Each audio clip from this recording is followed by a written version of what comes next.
اور ابھی اللہ خیر کرے، آپ نے سنا ہوگا حال ہی میں یہ جو انہوں نے 4 سرخ رنگ کے بچھڑے منگوائے ہیں امریکہ سے، ٹیکسس سے جروسلم امپورٹ کروائے ہیں، اور یہ ان کی پروفیسی میں لکھا ہوا تھا، 2000 سال پہلے کی پروفیسی ہے ان کی، کہ جب تک ہم یہ 4 سرخ بچھڑے جن کی کھال بھی جو ہے وہ سرخ ہے اور جن کے کھر جو ہیں وہ بھی سرخ ہیں، بڑی ریئر سپیشیز ہے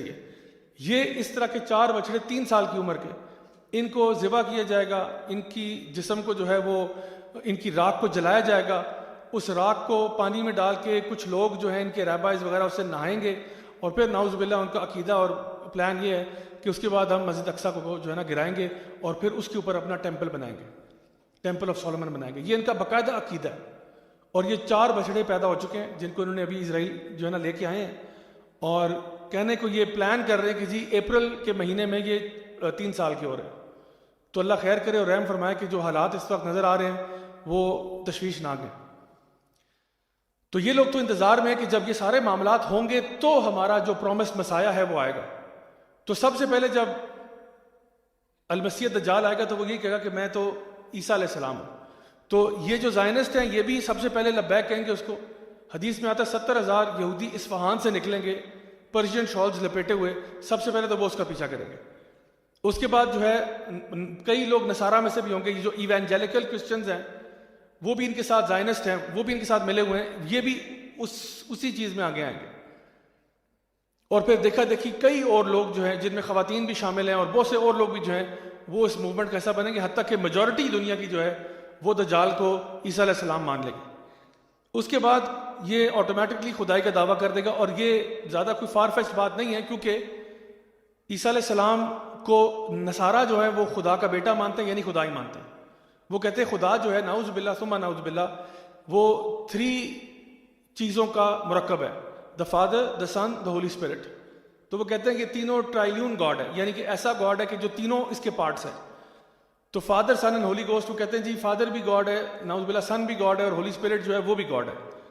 تو وہ تو پہلے ہی کہتے ہیں جیسس کو لارڈ لارڈ، تو پہلے ہی کہتے ہیں۔ تو اس لیے دجال کے لیے کوئی بڑی بات نہیں ہوگی کہ اس نے جہاں پہ اپنے آپ کو عیسیٰ علیہ السلام کہہ دیا، تھوڑا سا آگے چلا جائے تو اپنے آپ کو جو ہے نا خدائی کا بھی دعویٰ کر لے، تو آدھے سے زیادہ سپورٹ تو پہلے تیار ہے اس کے لیے۔ پلس وہ جس قسم کے معجزے اور کرامات دکھا رہا ہے وہ لوگ دیکھ کے بھی حیران ہو جائیں گے اور کہیں گے کہ ہاں واقعی میں شاید یہی جو ہے نا کوئی بہت بڑا کوئی جو ہے نا کرشمے اور کارنامے اور معجزات دکھا رہا ہے، تو شاید نعوذ باللہ یہی خدا ہوگا۔ اچھا، اب اس سورہ کا ایک بڑا گہرا تعلق اور رابطہ، ایک ربط ہے فتنۃ المسیح دجال کے ساتھ، جو وہ فتنہ ہے جس کے بارے میں نبی کریم صلی اللہ علیہ وسلم نے فرمایا تھا کہ آدم علیہ السلام سے لے کر نبی یعنی قیامت تک کے لیے، آدم علیہ السلام سے لے کر قیامت تک کے لیے کوئی فتنہ اتنا بڑا نہیں ہوگا جتنا فتنۃ المسیح دجال بڑا ہوگا۔ اب سوچ لیں کہ آدم علیہ السلام کے زمانے سے کیا کچھ نہیں ہو چکا اس کائنات میں، کیا کچھ نہیں ہو چکا، اس زمین نے کیا کچھ نہیں دیکھا، کس کس قسم کے لوگ آتے رہے، کس کس قسم کے مسائل آتے رہے، لیکن نبی کریم صلی اللہ علیہ وسلم فرما رہے ہیں قیامت تک آنے والے فتنوں میں اس سے بڑا کوئی نہیں جتنا فتنۃ المسیح دجال ہے۔ اور یہ فتنہ بڑا اتنا کیوں ہے؟ کیونکہ یہ سارا کے سارا ایک دجل، فریب اور دھوکے کا فتنہ ہے، یعنی دیکھنے میں چیز کچھ اور نظر آ رہی ہے اور اصل میں اس کی حقیقت کچھ اور ہے۔ سارا ایک فراڈ ہے جو آپ کے سامنے آ رہا ہوگا، اور بہت سے لوگ اس فراڈ کا شکار ہو جائیں گے۔ اور یاد رکھیں کہ جس مٹیریلسٹک ایج میں ہم لوگ رہ رہے ہیں، جس کو ایج آف مٹیریلزم کہا جاتا ہے، اس ایج آف مٹیریلزم کے اندر ایک ایسا معاملہ کریٹ ہو چکا ہے کہ لوگوں نے اب بہت سی چیزیں ایسی ہیں جو بلیو کرنا شروع کر دی ہیں، اور یقیناً یہ بات بھی سچ ہے کہ دجال کے آنے سے پہلے ہوم ورک جو ہے وہ پہلے سے سٹارٹ ہو چکا ہوگا، اس حد تک کہ جب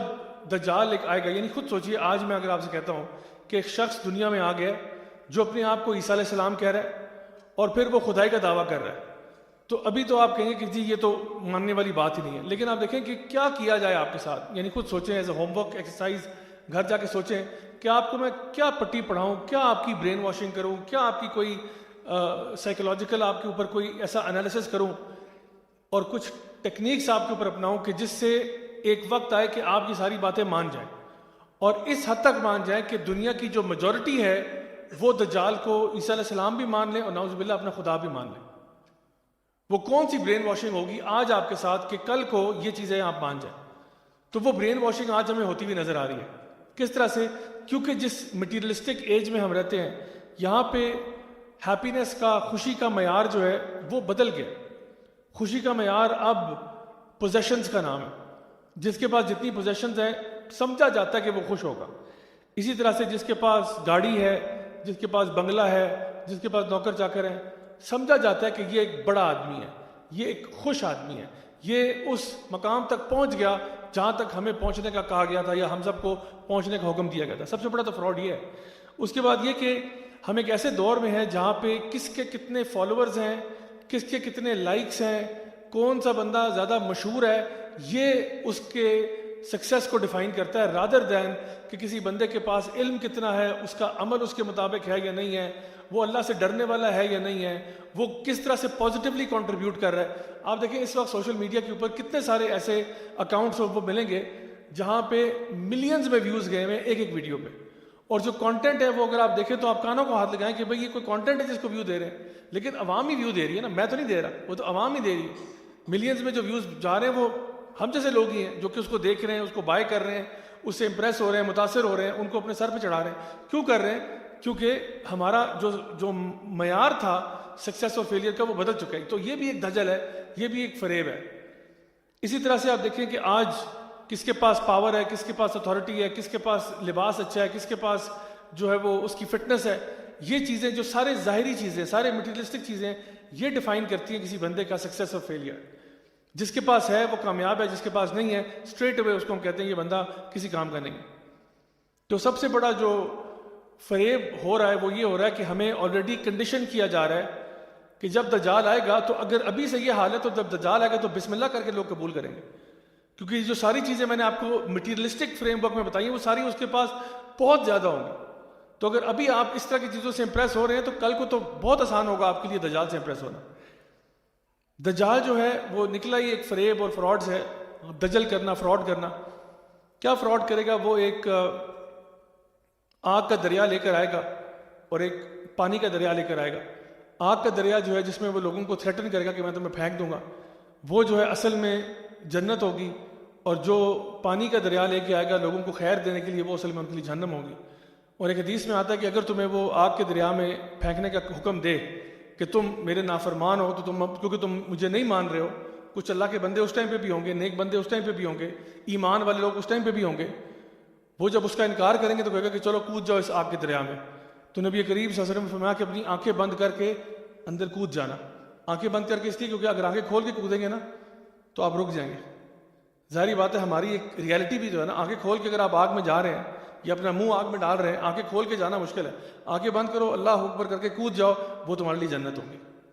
کیونکہ دجال کا سب کچھ جو وہ آپ کے سامنے پیش کر رہا ہے وہ اس طرح نہیں ہے جیسا دکھتا ہے. تو اسی طرح سے اس کے ماتھے کے اوپر کافر لکھا ہوگا، اور جو لوگ پڑھے لکھے ہوں یا ان پڑھ ہوں مومنین میں سے وہ اس کے اوپر پڑھ لیں گے کہ اس کے ماتھے کے اوپر کفرا یا کافر لکھا ہوا ہے. اور کافر جو ہے اصل میں کافر، ویسے تو ہم کافر کہتے ہیں نا کہ غیر مسلم کو، لیکن اصل میں جو کافر کا لغوی معنی ہے وہ ہے چیز کو کور کر دینا، یعنی حق کو چھپا دینا. کافر جو ہے وہ کسان کو بھی کہتے ہیں عربی زبان میں، کیونکہ وہ کیا کرتا ہے، بیج ڈالتا ہے اور اس کے اوپر مٹی ڈال کے اس کو کور کر دیتا ہے. تو اسی طرح سے جو سچ کو چھپا دیتا ہے تو دجال کیا کرے گا؟ سچ کو چھپا دے گا. جو اصل بات ہے وہ آپ کو بتا نہیں رہا، حالانکہ اس کو پتہ ہے کہ سچ کیا ہے.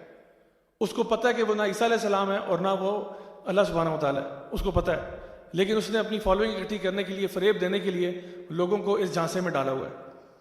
اسی طرح سے وہ لوگوں کو ایسی ایسی عجیب و غریب چیزیں دکھائے گا.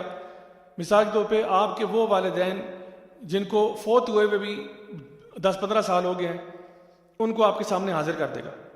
اور وہ آپ سے کہیں گے بالکل ایگزیکٹلی جس طرح وہ تھے، آپ کو یاد تھے، اسی طرح وہ آپ کے سامنے آئیں گے اور وہ بالکل وہی آواز ہوگی، وہی سٹائل ہوگا بات کرنے کا، اور وہ کہیں گے بیٹا دیکھو یہ جو آیا ہوا ہے یہ صحیح کہہ رہا ہے، تم اس کے اوپر ایمان لے آؤ اور فلاح پا جاؤ. تو جو انسان تو جس کو اس کے بارے میں نہیں پتا ہوگا وہ تو کہے گا جی میرے ماں باپ کو جس نے یعنی مردہ سے زندہ کر دیا، تو وہ ظاہری بات ہے وہ تو پھر کوئی بہت ہی پہنچی ہوئی چیز ہوگی، تو پھر اس کو مان جائے گا وہ. لیکن جو ایمان والا ہوگا وہ بھی اس کو پہچان جائے گا کہ یہ ہو نہیں سکتا. اور ایک لڑکے کا ذکر آتا ہے جو مدینہ سے باہر آئے گا اور وہ دجال کو بولے گا کہ تم تو جھوٹے ہو، تم تو دجال ہو، تم تو بہت بڑے فراڈی ہو، یہ جو تم سارے شعبدے بازیاں کر رہے ہو تم تو بہت بڑے یعنی بہت بڑے فراڈسٹر ہو. تو دجال کہے گا کہ سب کے سامنے کہ اگر میں اس کو 2 ٹکڑوں میں کر دوں اور پھر زندہ کر لوں تو آپ لوگ مجھے مان جائیں گے. کیونکہ دیکھیں نا اس بچے نے باہر آ کے نا ایک بات کہی ہے اور لوگ شک میں پڑ گئے، تو وہ کہے گا اگر میں اس بچے کو قتل کر دوں اور پھر دوبارہ زندہ کر لوں تو آپ مانیں گے؟ لوگ کہہ کے مان جائیں گے۔ تو وہ کیا کرے گا، اس بچے کو حدیث میں آتا ہے 2 ٹکڑے کر دے گا، 2 ٹکڑے کر دے گا، بیچ میں سے آدھا کر دے گا اس کو، اس کے بعد وہ اس کی لاش کے بیچ میں سے گزرے گا بتانے کے لیے کہ یہ واقعی مر گیا۔ وہ جیسے میجیشین نہیں ہوتا، ٹرک کرتا ہے پھر دکھاتا ہے کہ جی یہ دیکھیں کچھ بھی نہیں ہے یہاں پہ، تو وہ اس کے 2 ٹکڑے کر کے اس کے بیچ میں سے گزرے گا کہ دیکھیں میں نے تو اس کے 2 ٹکڑے کرتے، پھر ایسے اس کو حکم دے گا تو جو ہے نا جسم واپس جڑ جائے گا۔ اب جب بچہ دوبارہ اٹھے گا تو وہ مسکرا رہا ہوگا، کہے گا پہلے تو مجھے شک تھا اب تو یقین ہو گیا کہ تو ہی دجال ہے، کیونکہ یہ حدیث میں نے سنی تھی، شاید تراویح تفسیر میں آیا تھا تو میں نے تب حدیث سنی تھی، یا کسی کلاس میں سنی تھی، یا میں نے حدیث کی کتاب میں پڑھی تھی، یہ حدیث میں نے سنی تھی، اور تو نے یہ جو میرے ساتھ کیا اب تو یقین ہو گیا مجھے۔ پھر کیا کرے گا، وہ دوبارہ تلوار نکالے گا، گردن کاٹنے دے گا۔ حدیث میں آتا ہے اس کی گردن جو ہے نا وہ تانبے کی ہو جائے گی، اللہ تعالیٰ اس کی جو ہے نا گردن کو پروٹیکٹ کر دیں گے، اور وہ تلواریں اس پہ جتنی مارے گا اس کی گردن کچھ بھی نہیں ہوگا۔ اور یہ ظاہری بات ہے دجال کے لیے بڑا ایک امبیرسنگ مومنٹ ہوگا، تو وہ اس کو پھر اٹھا کے سائڈ پہ پھینک دے گا کہ اس کو میری نظروں سے دور کر دو، لیکن اس کے لیے امبیرسمنٹ بہرحال ہو جائے گی کہ یہ اپنے آپ کو خدا کہتا ہے، اور ایک وہ بندہ جس کو یہ خود کلیم کرتا ہے اس نے پیدا کیا اس کو نہیں مار سکا، یہ کون سا خدا ہے؟ تو اس کا جھوٹ، اس کا فریب جو ہے اب لوگوں کے سامنے ظاہر ہونا شروع ہو جائے گا۔ وہ جب آئے گا تو دعویٰ کرے گا کہ وہ نعوذ باللہ عیسیٰ علیہ السلام ہے۔ اب یہ بڑا امپورٹنٹ پوائنٹ ہے، کیونکہ اس وقت کچھ لوگ ایسے ہیں جو عیسیٰ علیہ السلام کا انتظار کر رہے ہیں، ہم بھی انہی میں سے، لیکن ہم سے زیادہ جلدی اس وقت یہود کو پڑی ہوئی ہے، کیونکہ یہود نے جب اصل میں عیسیٰ علیہ السلام آئے تھے تو ان کو نبی ماننے سے انکار کر دیا، کہا یہ بندہ امپوسٹر ہے، یہ کوئی ایسا بندہ ہے جو کہ پریٹینڈ کر رہا ہے۔ ان کو سولی پہ چڑھانے کے لیے اٹیمپٹ کیا، وہ اللہ نے ان کو اٹھا لیا پہلے ہی، ہمارا تو عقیدہ یہ ہے۔ تو ان کے لیے عیسیٰ علیہ السلام تو عیسیٰ علیہ السلام نہیں تھے، نبی کریم صلی اللہ علیہ وسلم بھی آئے، انہوں نے بھی ان کو نبی نہیں مانا۔ تو یہود نے تو نہ عیسیٰ علیہ السلام کو نبی مانا تھا، نہ نبی کریم صلی اللہ علیہ وسلم کو مانا تھا۔ اب جس کا وہ انتظار کر رہے ہیں تو وہ یہی ہے، جو خاص طور پہ جو زائنسٹ ہے نا وہ تو باقاعدہ طور پہ اسی کا انتظار کر رہے ہیں۔